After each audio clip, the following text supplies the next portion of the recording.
este escenario a Germán Romo y Marcelo Mosquera. Muchas gracias. Me voy a tomar este lado para compartir con Marcelo literalmente la sala. Y lo que nosotros queremos con Marcelo es aterrizar a la situación local, que es lo que hemos hecho en el Ecuador. Marcelo, el que habla, Alejandro Torres y Gustavo Nava, estamos en un grupo interdisciplinario que trabajamos también con la Universidad de San Francisco en la búsqueda de alternativas al uso de antibióticos y también en el estudio de la realidad de la resistencia a antibióticos en el Ecuador. Entonces, vamos a compartir. Marcelo está más en el lado de la búsqueda de las alternativas y yo en el lado de la resistencia a los antibióticos. Voy a reiterar algunos criterios que ya se vieron en la charla anterior, simplemente para que quede bien claro algunos temas que yo creo que son muy importantes. Desde que se inició los estudios de resistencia a los antibióticos, se habló mucho de la importancia que tenía la producción animal en la creación de la resistencia. Efectivamente somos parte de eso, pero aquí quiero dejar claro algunos conceptos, que es lo que hemos encontrado en toda nuestra investigación en los últimos, desde el 2010. Básicamente el uso, cuando hablamos de antibióticos, generalizamos el uso, cuando en realidad hay que dejar claro que hay un grupo de antibióticos que se usa, tienen uso en humanos, hay otro grupo de antibióticos y también algo en veterinarias clínicas, o sea, el uso individual en animales. Por ejemplo, uso profiláctico, yo el día de mañana voy a hacerme una extracción de un diente, de un molar, y el odontólogo me da por 2 días un antibiótico en dosis bajas por si acaso. Entonces ese por si acaso es el uso profiláctico. Y así hubiésemos visto, porque había también hace unos 20 años antibióticos que se usaban tanto en medicina humana como en el uso pecuario. Sin embargo, a lo largo de estos años hemos ido retirando justamente lo que el profesor Méndez indicaba sobre los antibióticos que están en la lista crítica, y cefalosporinas retiramos del uso veterinario. Igual en los promotores o de mejoradores de desempeño se retiró la oparcina porque había alguna duda de que puede haber una resistencia cruzada con vancomicina. Y aquí no están todos, solo algunos ejemplos. Recordemos que ahora en uso entre medicina humana y medicina veterinaria hay alrededor de 70 moléculas distintas de antibióticos. Entonces, esto solo para ejemplificar. Entonces, con estas aclaraciones, lo curioso es que la resistencia a los antibióticos, la mayoría está aquí, no está acá, hay muy poquito. Hay resistencia a bacitracina, pero realmente y muy poquito, no hay registros de resistencia a virginiamicina. Las grandes resistencias que estamos hablando están en este lado. Y también todavía hay 2 o 3 antibióticos que compartimos en uso terapéutico entre animales y humanos. Entonces, lo que queremos resaltar es los siguientes mensajes. Primero, el tema de resistencia de antibióticos no es un tema nuevo, existe desde que existen las bacterias y desde que existen los hongos que producen los antibióticos. Es un fenómeno natural. Pero ¿por qué hablamos ahora? Es simplemente porque la dinámica del movimiento de las bacterias y el uso de los antibióticos en poblaciones humanas principalmente y animales, lo que han hecho es acelerar este proceso. Es un proceso natural, pero nosotros lo que hemos hecho es acelerarlo. El Ecuador no es una excepción.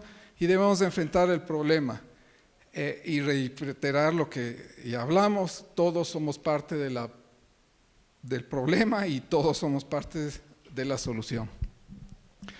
La principal fuente de las rutas, aquí vamos a ver algunas rutas del desarrollo de la resistencia, pero la principal fuente de desarrollo de resistencia a antibióticos son los hospitales, las casas de salud, son los colegas médicos humanos, y también nosotros como pacientes. ¿Por qué? Básicamente aquí, ejemplo, resistencia a estafilococos, son simples ejemplos. El número 1 es pacientes que demandan antibióticos para el tratamiento de la gripe. Tengo gripe producida por un virus, no tengo por qué tomar antibióticos. Pero normalmente el médico, porque tiene que dar una receta, o nosotros como pacientes, porque estamos acostumbrados a salir con una receta, pues caemos en la trampa de usar antibióticos. cuando es innecesario. Este error médico también puede ser un error médico de diagnóstico, que yo pienso que es una enfermedad bacteriana cuando en realidad es una enfermedad viral.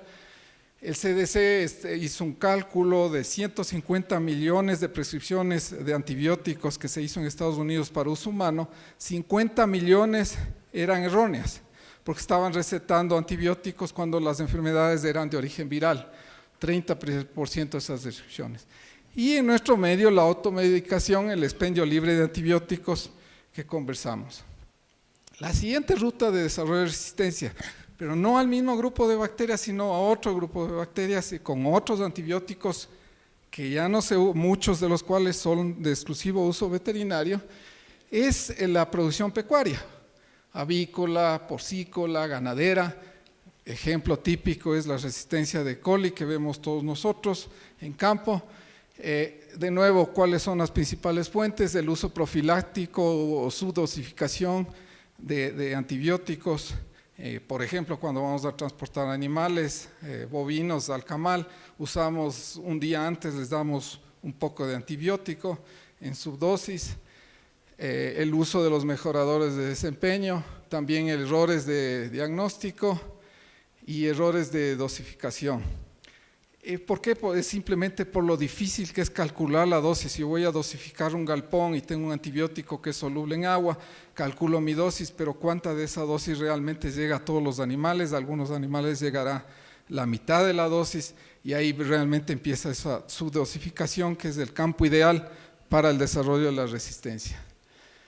Y otra ruta, que esta sí es la que más preocupa, es que en producción animal lo que estamos haciendo es un efecto magnificador de la resistencia que se desarrolla en medicina o en el uso humano. El ejemplo clásico es Enterococcus fecalis, que es una bacteria normal, que no patógena, más bien es comensal, vive en nuestros intestinos. Ha desarrollado resistencia a varios antibióticos en las poblaciones humanas y a través de la población humana, los trabajadores en las granjas, llega a los animales y lo que hacemos es simplemente el animal magnifica este Enterococcus que eventualmente a través de la carne y los productos cárnicos llega o retorna hacia los humanos. Y otra vía adicional también es el uso de los purines, compost, etcétera, de las granjas para la producción de vegetales, hortalizas, etcétera, que son también vectores para retornar esas cepas resistentes al consumo humano. ¿Cómo se desarrolla la resistencia a los antibióticos? Como vimos en la charla anterior, realmente hay dos mecanismos. El primero es una transmisión que se transmite de bacteria en bacteria dentro de las mismas especies de bacterias y es mutación. Básicamente yo doy antibióticos y si no doy una dosis o el tiempo suficiente a un grupo o a un animal enfermo que tiene un cierto número de bacterias, un pequeño porcentaje de esas bacterias va a mutar y se va a hacer resistente a ese antibiótico.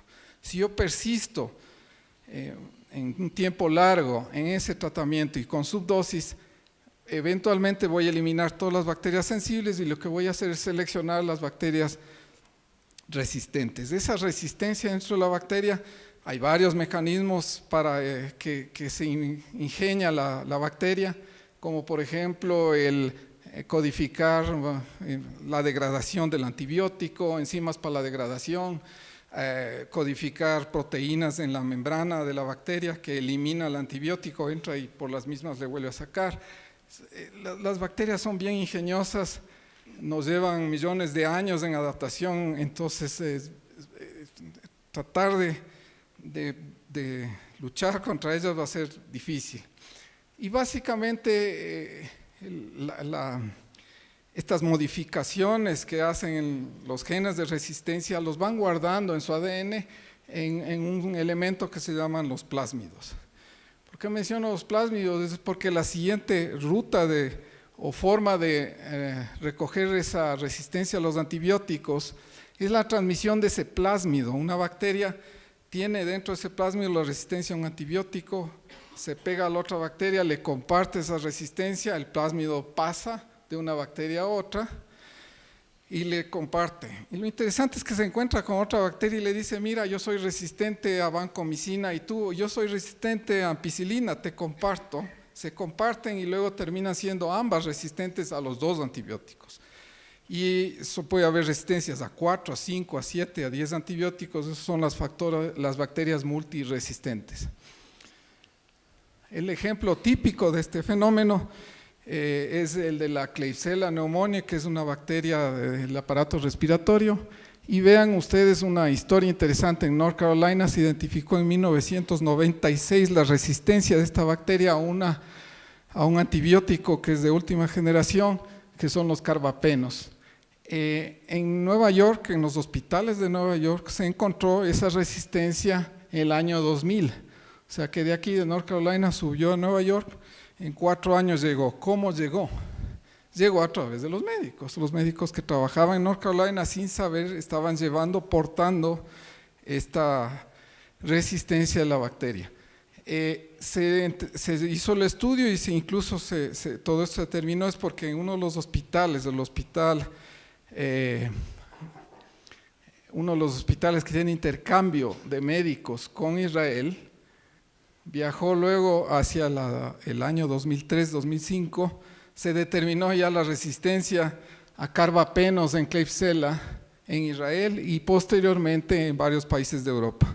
Y se pudo hacer la trazabilidad de cómo se movieron estos genes de resistencia. Y lo peor es que ahí sí se entendió de que no solo era la Klebsiella la que estaba en juego, sino que la Klebsiella en estos hospitales entró en contacto, o más bien dicho, se comunicó con la E. coli, que ya era resistente de por sí a colistina, ampicilina, trimetoprima y sulfametaxazol, y le dijo, mira, yo tengo esta resistencia al carbapeno, te la comparto. Y en Israel, a partir del 2008, que coincide la fecha en que llegó esta Klebsiella resistente, también ya tienen cepas de E. coli resistentes a carbapenos. Entonces, aquí lo que se entendió es que estos plásmidos, esta forma de comunicarse la resistencia, no solo es entre especies de bacterias, sino entre diferentes especies. Y aquí compartirles ya los resultados que hemos hecho aquí en la investigación. En el primer trabajo hicimos un muestreo de varias granjas con el Instituto de Microbiología de la Universidad de San Francisco a cargo del doctor Trueba y Michigan State University.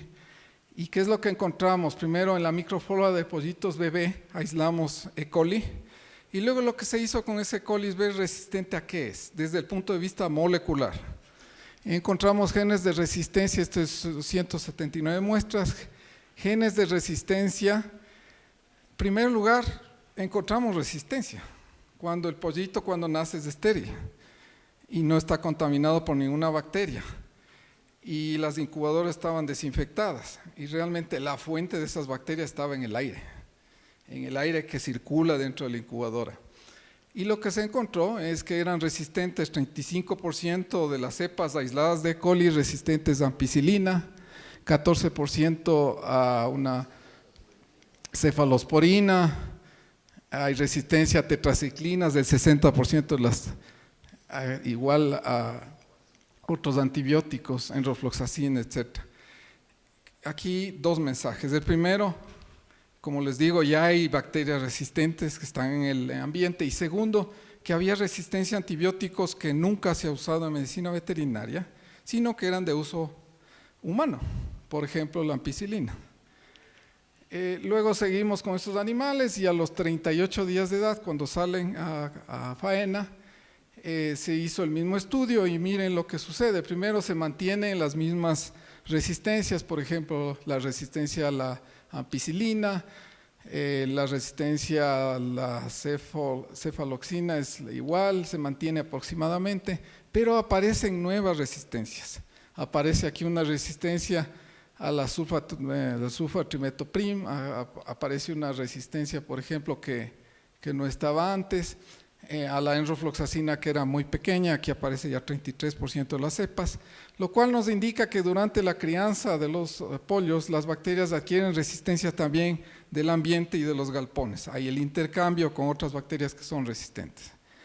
Lo más interesante quizá es que en el mismo laboratorio del doctor Trueba se hace una serie de este mismo tipo de análisis de hospitales, y lo que encontramos es que cuando comparamos la resistencia de E. coli aislado de infecciones urinarias resistentes a antibióticos con 2.120 muestras, encontramos que el patrón de resistencia para los antibióticos de uso humano era bien parecido. Vean ustedes la ampicilina, aproximadamente lo mismo, la ciprofloxacina, aproximadamente el mismo patrón, y lo mismo la sulfatrimetoprim. Entonces está corroborando la lámina que les decía, salió de los humanos, solamente fue a las granjas. En las granjas dejan encargado esa resistencia a las bacterias para antibióticos que no los ven en granjas porque no los usamos ni son de uso veterinario, y simplemente retornan en el ciclo a los humanos. Este es otro estudio que estamos trabajando al momento en cerdos, en el que hicimos dos grupos. Un grupo de cerdos con antibióticos, hicimos de seguimiento desde los 5 días de cerdo hasta los 140 días, y de sus madres durante 180 días. Y lo que vemos aquí de cada uno de estos son etapas a medida que va creciendo el animal, y eran dos grupos, un grupo con antibióticos, han sido expuestos a antibióticos, y otro grupo en el que no tenían antibióticos, ni terapéuticos, ni promotores, ni nada. Y lo que encontramos es que al estudiar el resistoma de esas bacterias del E. coli aislado, encontramos que ese E. coli ya tenía resistencias a todos estos antibióticos. Nuevamente aparecen antibióticos que nunca se usan en veterinaria, que tampoco han estado en granjas, obviamente. Y lo que hicimos después es tomar muestras fecales de los trabajadores de las granjas. Y encontramos obviamente el origen. Ahí había las E. coli que eran resistentes a antibióticos como el anfenicol, la vancomicina, etcétera, que no se usa en veterinaria. Al momento estamos, y la otra conclusión de este estudio es que no importaba que estén sin antibióticos, porque como estas bacterias resistentes están ya en el ambiente, se mueven a través del agua, se mueven a través del aire, aparecían en los mismos corrales, en los corrales que estaban los animales con antibióticos, se comparten esas bacterias y pasan a los corrales donde están los cerdos sin antibióticos, e igual el mismo problema de resistencia en ambos lados. Finalmente, para la experiencia ecuatoriana, la sensibilidad de E. coli también fue estudiada por otro grupo de Cristian Vinuesa en la Universidad Central en cooperación con la Universidad de Ghent, y encontró en un estudio de 115 granjas con 384 parvadas de la provincia de Pichincha que el 94% de las parvadas tenían resistencia a E. coli aislado de estos pollos, ya eran resistentes a cefotaxime, que es una cefalosporina que no se usa en medicina en medicina veterinaria. De estos aislados, lo curioso es que el 97% no solo era resistente a este antibiótico, sino de 4 a 7 otros antibióticos que ya estaban siendo probados, y de estos, el 10% de esas bacterias es resistente a todos los que se probaron. Estos son los que se probaron. Nuevamente, cloranfenicol, estreptomicina, doxiciclina, kanamicina, son antibióticos de uso humano, no veterinario. La responsabilidad, por lo tanto, es de todos. Y aquí entra la medicina humana, los consumidores, avicultores, medicina veterinaria, la academia, instituciones y el gobierno. No quiero repetir porque ya vimos la charla anterior, pero sí reiterar algunos puntos. En medicina humana, identificar el agente causal, no hacer tratamientos porque sí o porque creo. Este es interesante, es el registro abierto del uso de pacientes. Si es que yo voy siempre a mi mismo médico, cosa que no sucede, él tiene el registro, entonces él puede ir rotando el antibiótico. Una vez me dio claritromicina, la siguiente vez me puede dar amoxicilina con ácido clavulónico, etcétera, si yo tengo un problema en la garganta. Pero si yo voy a otro médico, él no sabe qué antibiótico usó el anterior médico, y por eso empiezan a repetir el uso de los mismos antibióticos. En los consumidores nosotros, todos, no automedicarnos, evitar el uso de antibióticos por largos periodos de tiempo, ejemplo, tratamientos de acné, completar el tratamiento, si nos recomiendan 7 días, de 7 días, no al tercer día ya me siento bien y ahí nomás dejo, disminuir los riesgos de la infección, también para disminuir esto es cocinar la carne, lavarse las manos, todas las prácticas normales de higiene. En los avicultores son las buenas prácticas, y ahí lo que ya se reiteró anteriormente, vacío sanitario, el compostaje, la bioseguridad para evitar el intercambio de esto, cómo entran estas bacterias. Si yo tengo un programa estricto de bioseguridad, no voy a evitar, pero sí voy a disminuir esa exposición. Los programas de rotación siempre, no solo de antibióticos, también el fenómeno de resistencia está dándose en desinfectantes, no usar antibióticos de uso humano, entre otros. Y en la academia, el gobierno, el monitoreo de esa resistencia, la investigación, la comunicación, que es clave, y sobre todo el cumplimiento de las leyes y reglamentos. ¿Cuáles son las alternativas? Quizá la charla suene terrorista, terrorismo científico, no es. La idea es simplemente sensibilizar que es un problema que existe en el Ecuador y que todos somos corresponsables del mismo. ¿Y qué alternativas tenemos? La primera es enfatizar que no hay ninguna alternativa que reemplace el manejo, la alimentación, la higiene y la sanidad. Esa es alternativa 1, hacer bien las cosas. Y es interesante también, en el 2005, un reporte de North Carolina nos decía, y veían las alternativas, poniendo en con las que tienen más cruces como las mejores alternativas. Y aquí estaba el listado de las alternativas, que son sales minerales como el óxido de zinc, sulfato de cobre, los ácidos orgánicos. Y luego decían, hay otros probióticos, prebióticos, enzimas y fitobióticos, que va a conversarles Marcelo a continuación, que era muy poquito, no daba mucha importancia. Y hoy así estamos viendo, donde los fitobióticos y enzimas ya son iguales o mejores que los promotores de desempeño, que estamos ya con resultados que les va a compartir Marcelo. ¿Y por qué? La pregunta sería, ¿por qué cambió esto? Han cambiado, no son las mismas enzimas, sí han mejorado algunos de los productos, pero básicamente lo que cambió es el concepto. Y el concepto era que uso ese producto para eliminar una bacteria, uso un ácido orgánico para eliminar otra bacteria. En realidad no es así, el concepto es el siguiente. Dentro del organismo, nosotros en el tracto gastrointestinal tenemos más de 400 especies de microorganismos. Entonces, pensar que de esas 400 yo voy a pegarle justo a una, y de estas 400 la gran mayoría son benéficas, muy poquitas son patógenas, son 2 o 3, 5, 10 especies, no llega más, son patógenas. ¿Por qué quiero pelearme con las 390 restantes? Además, el número de bacterias en el intestino están en un porcentaje de 10 veces más de lo que tenemos nuestras células. Entonces la pregunta que uno se hace es, ¿a quién estoy alimentando? ¿Al pollo? ¿A las bacterias? ¿O a ambos? Y en realidad es a ambos, estoy alimentando al ecosistema intestinal. Entonces, como tal, el manejo del ecosistema intestinal es el que tenemos que ver. Y ese manejo es la conjunción de todos estos. Entonces, ¿cuál es la alternativa? No es una alternativa, la alternativa es manejar el ecosistema intestinal, es modular la microflora intestinal para lograr sinergias entre las bacterias benéficas, exclusión de las bacterias patógenas, estimulación de las bacterias benéficas, mejorar propiedades de la mucosa intestinal, mejorar la absorción de nutrientes y reducir la respuesta inflamatoria, que es la que nos está quitando esa energía que queremos ganarla en conversión alimenticia y ganancia de peso. Es básicamente esto, está llevándose alrededor del 70% de la proteína y un 30% de la energía es la respuesta inflamatoria. ¿Cuáles son las alternativas? Como les digo, todas, pero la que queremos hoy compartirles son las experiencias nuestras en el uso de los fitobióticos. Si bien es cierto, el término puede ser nuevo, pero el concepto se ha manejado por muchos siglos, especialmente en humanos.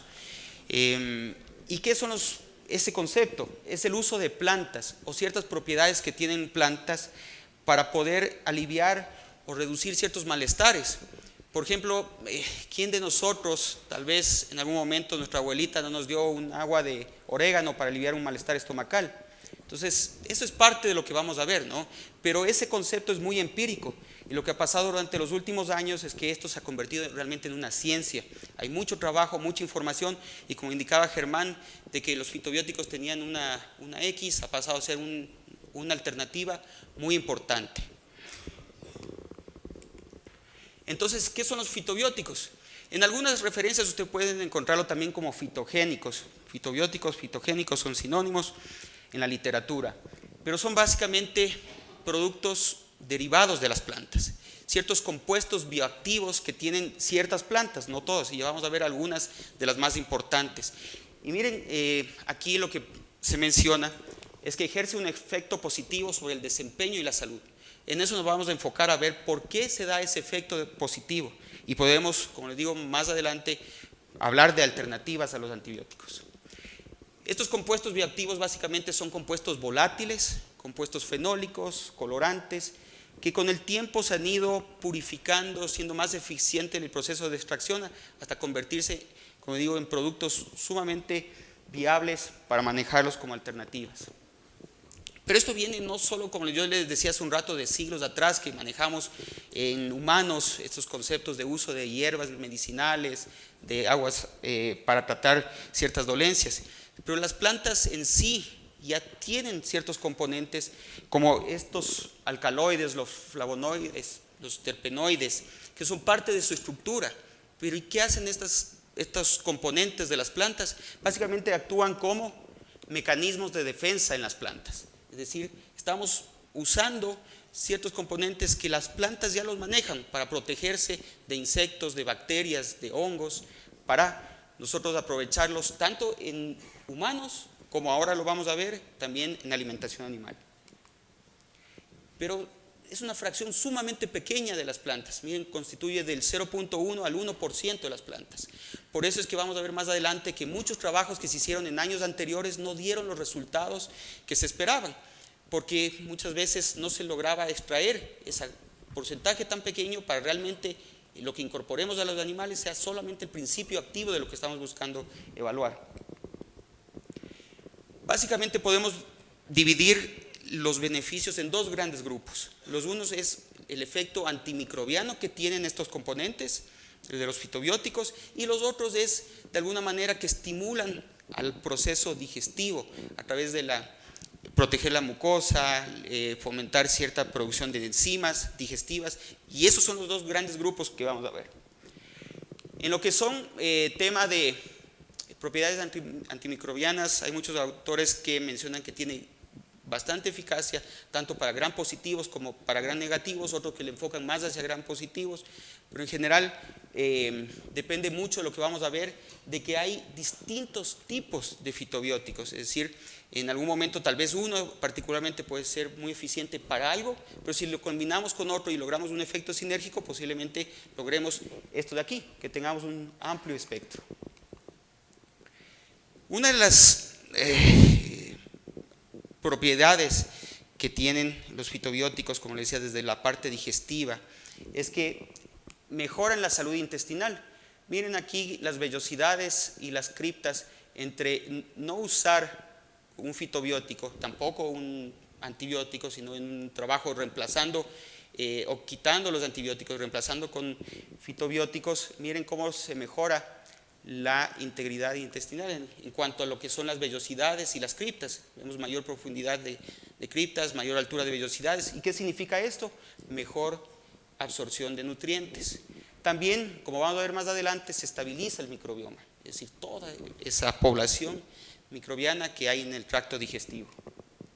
Entonces, lo que decíamos, también por otro lado, indirectamente estimula las enzimas digestivas. Entonces, se dan cuenta que son varios mecanismos, varias formas como actúan, y esa es una parte muy importante. No es algo muy específico, sino que tiene un amplio rango de formas como actúan los fitobióticos. Pero veamos los mecanismos de acción. Y van a ver que hay algunos mecanismos de acción que son directos, es decir, directamente actúan sobre ciertas bacterias y otros que son indirectos, a través de, como vamos a ver más adelante, por ejemplo, de estimular el sistema inmune, que indirectamente un animal con mejor estatus inmunitario va a estar más resistente a ciertos desafíos.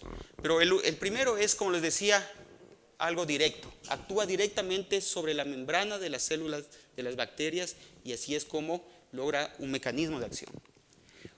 Otra vez, modificando la estructura de las bacterias, especialmente por la hidrofobicidad, la estimulación del sistema inmune, como les decía, este ya sería un mecanismo indirecto, ya no directamente sobre las bacterias. También tenemos la protección de la mucosa intestinal, que también eso nos ayuda a que el animal esté más preparado ante desafíos. Promueve el crecimiento de bacterias benéficas, esto es muy interesante, ¿no es cierto? Y principalmente a lo que son productoras de ácido láctico, como los lactobacillus, los bifidobacterium. Entonces, lo que hace esto es reducir el pH del tracto gastrointestinal.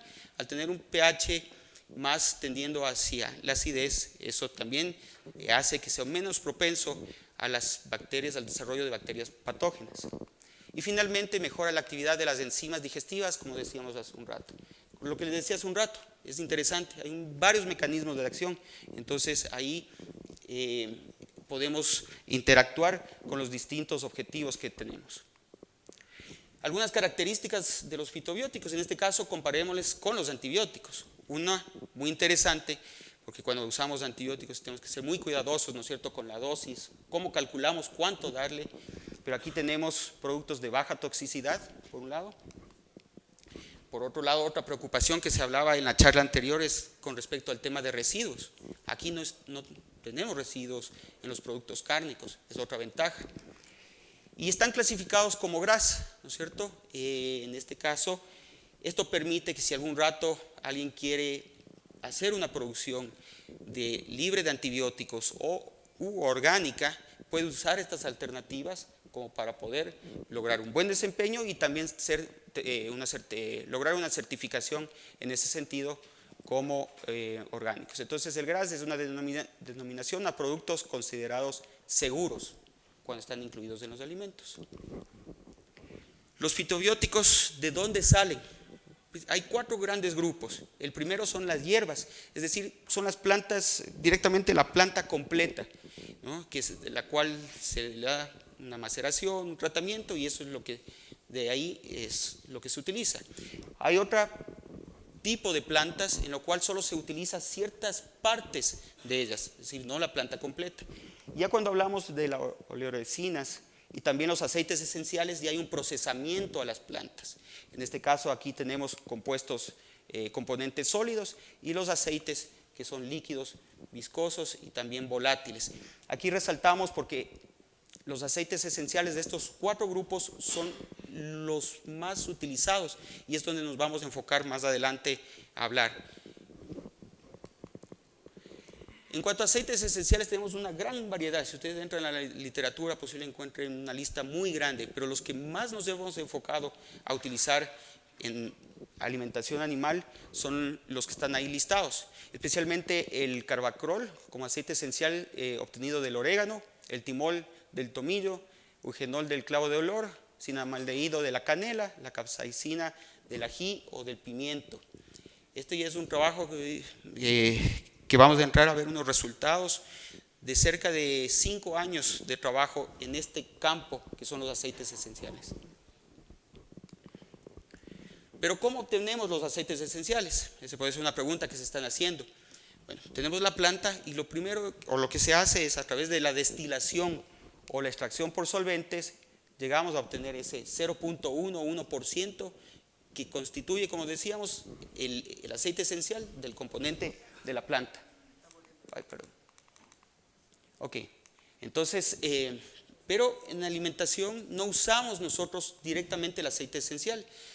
Generalmente usamos premezclas de estos productos, entonces los aceites esenciales tienen que pasar por un proceso de encapsulación, ¿no es cierto?, en el cual está la molécula del aceite y está recubierta por algún componente que le da 2 beneficios. El uno es una estabilidad ante el almacenamiento, rayos solares, humedad, pero la otra también es una capacidad de que el aceite se libere en cierta porción del tracto digestivo donde nosotros queremos que actúe. No queremos que desde que ingresa lo consume el animal ya empiece a actuar. Tiene que actuar en un cierto lugar, y eso es lo que nos permite el proceso de encapsulación.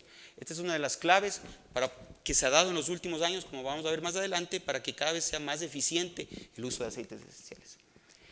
Como hablamos también, y vamos a verlo también con más énfasis más adelante, los aceites esenciales, algunos actúan con un mecanismo de los varios que vimos más adelante, y otros tienen otro mecanismo. Entonces, si nosotros combinamos y logramos ahí hacer un efecto sinérgico de los distintos mecanismos, también tenemos un producto mucho más eficiente. Bueno, aquí carbacrol y timol tienen capacidad de inhibir un amplio rango de bacterias, que era, como les decía, el efecto directo sobre las bacterias, pero también hay unos efectos indirectos, y vamos a ver cómo actúan cada uno de los aceites esenciales principales que estamos utilizando. Entonces, el caso del carbacrol lo que hace es estimula la flora microbiana, y por ende, al tener mayor población de flora benéfica, también por exclusión competitiva hay una menor afectación o una reducción de las enterobacterias. Pero miren, el cinamaldehído tiene otro mecanismo de acción que es distinto. Aquí, ¿cómo actúa? A través de proteger la mucosa del tracto. Y por ende, al proteger la mucosa, lo que veíamos hace un rato, las vellosidades de las criptas, hay una mejor absorción de nutrientes, entonces tenemos una mejor digestión. La capsaicina, que es otro de los principales aceites esenciales disponibles, aquí en cambio actúa estimulando las enzimas digestivas, lo que veíamos especialmente, ¿no es cierto?, hace un rato. Aquí también tenemos una mejor digestión. Y todo esto se resume en ¿qué? En que logramos una mejor absorción de nutrientes. Entonces tenemos el efecto de hace un rato que veíamos que es directo sobre las bacterias, y el efecto indirecto al tener un animal también más sano, con mejor aprovechamiento de los nutrientes. Llevamos, como les decía, 5 años trabajando sobre el tema, especialmente enfocado a fitobióticos y dentro de eso aceites esenciales. Y lo que se ha visto durante estos años es mucha variabilidad en los resultados. Entonces uno se pone a preguntar por qué esa variabilidad de los resultados en los últimos años. Y uno puede decir, hay varias razones. La una es la concentración del principio activo. Al principio, cuando las primeras empresas empezaron a trabajar, a producir aceites esenciales, el producto no era muy estable, había mucha variación de concentración. Entonces no es lo mismo estar haciendo pruebas y tal vez hoy día sí funcionaba, mañana no, justo relacionado por la concentración. También ha mejorado mucho el método de extracción, sí tenemos aceites esenciales más puros, no con algunos otros componentes dentro de eso. Y algunos factores que, bueno, aplica para todos, ¿no es cierto? Por ejemplo, en el maíz, igual el maíz que en cuanto al nivel de proteína de aquí con el que se siembra, por ejemplo, en Estados Unidos, igual sucede con las plantas de donde se obtienen los aceites esenciales. Hay diferencias en función del tipo de planta y también de la zona geográfica. Pero otra de las cosas claves, como decía hace un rato, que ha hecho que yo creo que tengamos ahora resultados más consistentes y mejores a la vez, es el proceso de encapsulado, que les decía que le da esa resistencia no solamente al almacenamiento del producto, porque decíamos que los aceites esenciales son compuestos volátiles, entonces de alguna manera tenemos que estabilizarlo, pero por otro lado también a la parte de que dónde se liberan en el tracto digestivo. No queremos que se liberen en la porción del tracto digestivo donde no queremos que actúen. Entonces este ha sido un tema clave. Condiciones de almacenamiento, y por otro lado, como vamos a ver más adelante, siempre está ahí en discusión con qué lo comparamos, ¿no es cierto? Vamos a tener ahí, ver unos datos comparando el uso de aceites esenciales con el retiro de antibióticos, pero también comparando los aceites esenciales con programas de antibióticos. Entonces vamos a ver distintos escenarios. Entonces las conclusiones también van a estar basadas en función de con qué lo estemos comparando. Por ejemplo, aquí tenemos un trabajo de extractos de plantas, en este caso aceites esenciales, en el cual se compararon con no usar antibióticos. ¿Pero qué es lo que se vio ahí? Miren, es una mejora en la altura de las vellosidades y también mayor secreción de moco. Y eso en el proventrículo, en el yeyuno, mejora en consistencia y composición de moco. Aquí esto ya llevado a la práctica, ¿no es cierto? Lo que queremos ver, algo más palpable, que son datos, ganancia de peso, conversión alimenticia. Miren, en este caso es otro trabajo en el cual fue en pollos hasta 21 días de edad. Miren el control, y aquí se le incluyó aceite esencial. Este control nuevamente no tenía antibióticos. Miren la mejora que hubo en ganancia de peso. Y aquí, bueno, es eficiencia alimenticia, ¿no es cierto? Que es lo contrario a conversión alimenticia, por eso queremos un valor más alto a diferencia de la conversión alimenticia. Miren cómo la eficiencia, que es gramos de peso sobre gramos de consumo de alimento, fue mayor. Entonces, en este caso, uno puede decir, sí, si es que tenemos que retirar antibióticos por alguna razón, una legislación de un país, alguna definición que se dé, los fitobióticos, y en este caso aceites esenciales, pueden ayudarnos. Pero ahora veamos algunos trabajos que hemos hecho en el grupo que mencionaba Germán hace un rato, que venimos trabajando en algún tiempo, en el cual lo estamos comparando con antibióticos. Y aquí tenemos 3 tipos de aceites esenciales. Como les decía hace un rato, hay varios aceites esenciales o varios tipos de aceites esenciales, y los productos comerciales también tienen diferencias en cuanto a la combinación, las concentraciones. Entonces, en este caso, miren, la ganancia de peso, no hubo diferencia estadística, tampoco en el consumo de alimento, y lo que está en amarillo es lo que vamos a resaltar porque ahí hubo una diferencia estadística. Aquí tenemos el control positivo, como les decía, que es un programa en el cual tiene antibióticos, y tenemos el aceite esencial 1 y el aceite esencial 3 que no tuvieron diferencia estadística en cuanto a la conversión alimenticia, es decir, funcionaron igual que el uso de antibióticos. Pero acá tenemos este otro tratamiento que es el aceite esencial número 2, en el cual hubo una desmejora en la conversión alimenticia. Y por ende, si ustedes ven acá también, el costo tiene una diferencia estadística mayor. Es decir, ahí ese producto posiblemente no lo podemos considerar como una alternativa a los antibióticos, pero tenemos en este caso 2 que sí funcionaron igual de eficiente como los antibióticos, y como vamos a hablar más adelante, ahora el costo ya tenemos alternativas más competitivas en costos, lo que no pasaba también hace años atrás. Aquí otro trabajo con pollos de 35 días, en el cual también tenemos un control positivo, es decir, tenemos antibióticos que fueron utilizados en este tratamiento. Probamos con un prebiótico y un aceite esencial, y aquí en este caso, si ustedes ven la ganancia de peso, no hubo diferencia estadística y tampoco en la conversión alimenticia. Aquí nuevamente tenemos, el trabajo anterior fue del 2015 y este fue realizado en el 2018. Como ustedes pueden ver, también funcionaron, es decir, hay productos que dan una respuesta positiva, una respuesta igual de eficiente, con costos competitivos, pero también hay el caso, como vimos anteriormente, de algunos productos que por alguna razón tal vez no trabajan de manera eficiente. Entonces, ¿qué podemos concluir? Que los fitobióticos son una alternativa. Y qué bueno que tenemos alternativas, porque como vimos en la charla anterior y como lo mencionaba Germán, cada vez la presión por el tema de antibióticos es mayor, por las razones que ya se presentaron, ¿no? Entonces, qué bueno que tenemos alternativas ahora para utilizarlas en la alimentación de animales.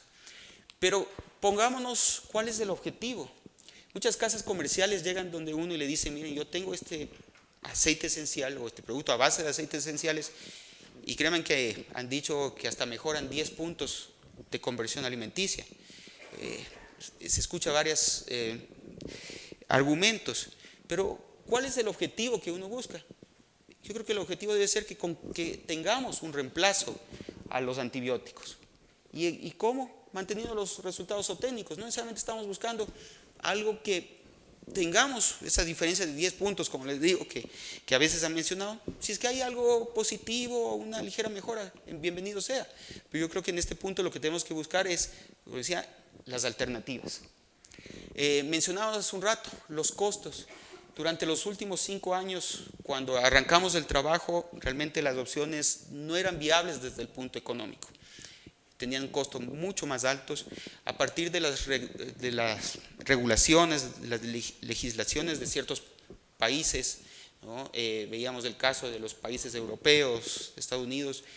Muchas industrias o muchas empresas se han dedicado a esta área de trabajo, a desarrollar productos relacionados a esta gama de alternativas. Entonces, la competencia ha sido positiva desde el lado de nosotros como productores, porque al haber más competencia, los precios han bajado de estos productos a lo largo de estos últimos años. Y como mencionábamos hace un rato, en la presentación o en la parte de Germán, tenemos que modular el ecosistema intestinal. Muchas veces no vamos a lograr reemplazar los antibióticos solo con un producto. A veces hay que manejar combinaciones y tenemos también otras alternativas, otros grupos de alternativas, ¿no? Como se mencionaba, acidificantes, prebióticos. En el trabajo anterior yo les enseñaba un trabajo con un prebiótico que también fue igual de eficiente. Entonces tenemos alternativas. Muchas veces tal vez no tengamos un solo producto que lo saquemos o que saquemos los antibióticos y tengamos solo un producto para reemplazarlo. Tengamos que combinarlo, tengamos esa idea. Y para finalizar ya la parte de nuestra presentación, el primer punto que queríamos enfatizar y que se lleven del día de hoy de la charla es que los antibióticos y fitobióticos no solucionan fallas en manejo. Es decir, ese es el punto clave, tenemos que ir a lo básico, ¿no es cierto? A la parte más importante, que es enfatizar en el manejo, la sanidad y la higiene. Eso ni los antibióticos van a resolvernos si es que en eso no somos muy meticulosos. La estrategia de reemplazo de antibióticos comprende, como les decía, aquí es una estrategia, esa es la palabra realmente, ¿no es cierto? No sacar un producto por otro, aquí hablemos de estrategia. ¿Y qué es un ejemplo de una estrategia? Las buenas prácticas pecuarias, que está relacionado a lo que hablábamos hace un rato, de manejo, de higiene, de sanidad, y el uso de alternativas para modular el ecosistema intestinal. Podemos concluir también que los fitobióticos son alternativas viables, y dentro de estas, especialmente los aceites esenciales, como hablamos que es dentro de esa gama la que más se ha estudiado, la que más información hay. Y finalmente, que es un área en pleno desarrollo. Todavía no hemos llegado a conocer todo lo relacionado a esta ciencia. Hay mucho que se está trabajando actualmente, hay muchos trabajos que se están haciendo de las empresas que están produciendo estos productos en las universidades. Si ustedes se dan cuenta, muchas de las referencias bibliográficas que pusimos son muy recientes, 2017, 2018, 2015. Es decir, se está generando mucha información también a nivel de la academia con respecto a estos productos, y seguro vamos a seguir escuchando más información al respecto. Entonces, con eso cerramos nuestra presentación. Muchísimas gracias. Muchas gracias, Germán y Marcelo. Como habíamos anunciado, vamos a abrir el espacio de preguntas. Eu trabalhava em uma companhia brasileira que se chamava Sadia, era responsável por la exportación.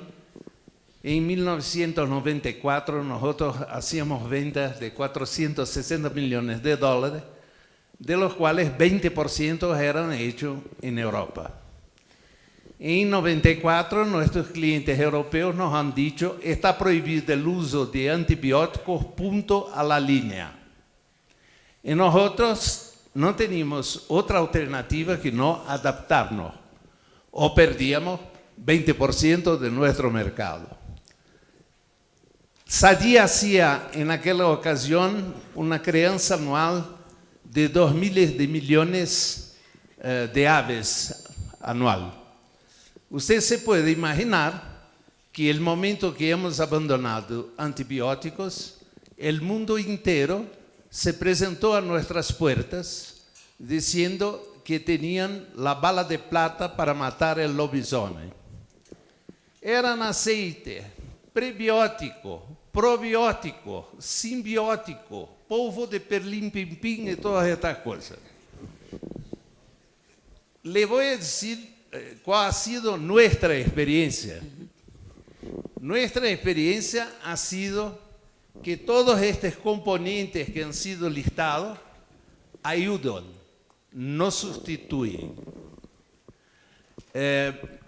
Dr. German ha mencionado uno de los elementos que mejor funciona, que se llama agua y jabón. Higiene fundamental para dar a Carlos, no permitir ni que el propietario visite. Esto es otra cosa que ayuda.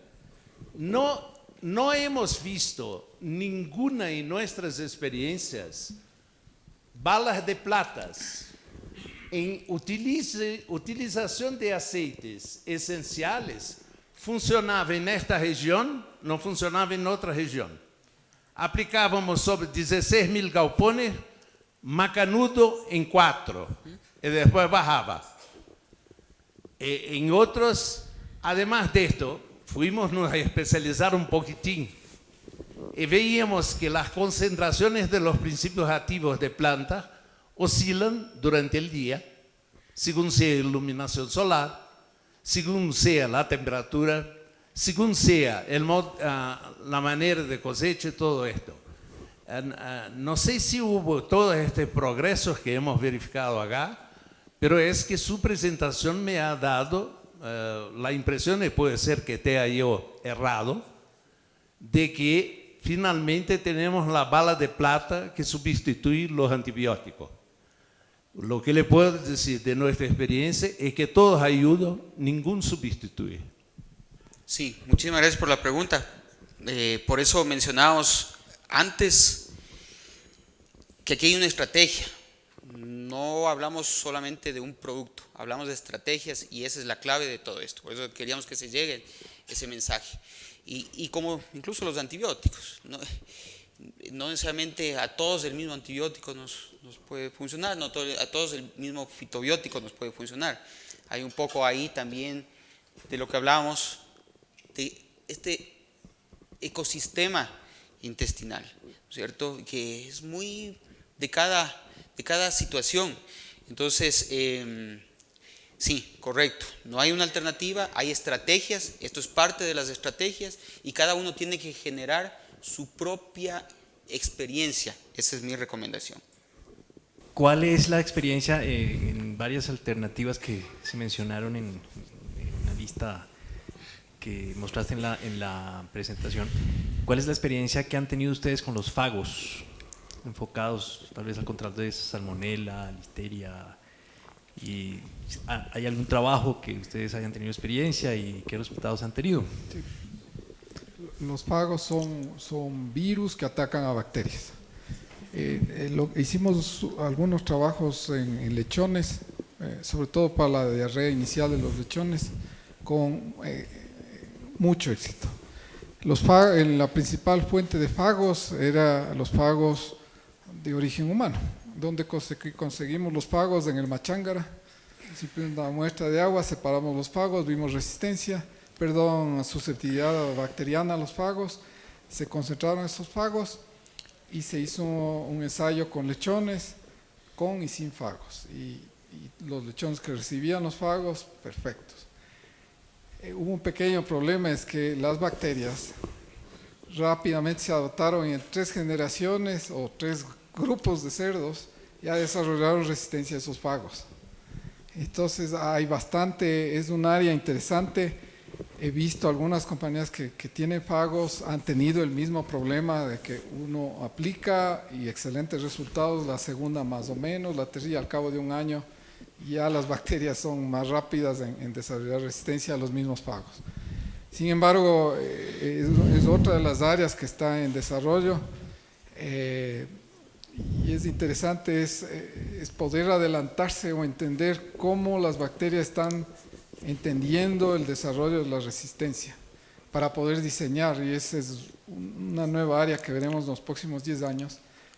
Lo que hicimos era cosechar fagos que ya existen y la otra es distinta, es diseñar el fago in vitro, diseñar en el laboratorio para ese fago con ciertas características, ponerle a funcionar en el campo y eso es lo que está trabajando ahora. Aprovecho también lo del ecosistema nada más para contarles en qué estamos ahora, porque el ensayo que les mostré era del 2019 y en qué estamos ahora. Había 2 preguntas adicionales. Bueno, ¿y qué pasa si crío pollos en un sistema que no hay estas bacterias? Entonces, ahora mismo tenemos estudiantes que están criando pollos en Esmeraldas, en una región remota, donde solo hay un caserío pequeñito, nunca hubo avicultura, nunca hubo porcicultura, y vamos a ver qué aislados tenemos, pero previamente ya estamos encontrando aislados con resistencia, y básicamente es la gente que está ahí la que está llevando la resistencia, porque animales no hay. Y la segunda que es interesante es que tomamos por otro lado un grupo de pollos con alimento balanceado normal y otro grupo de pollos con alfarina, solo alfarina, nada más. Por el momento no nos interesan los resultados o técnicos, sino el concepto. Y lo curioso es que con la alfarina bajó dramáticamente la cantidad de cepas resistentes de coli a antibióticos. Era simplemente que alteramos totalmente ese ecosistema intestinal al que estamos insistiendo. Así es que ya veremos resultados de aquí en 2 o 3 años.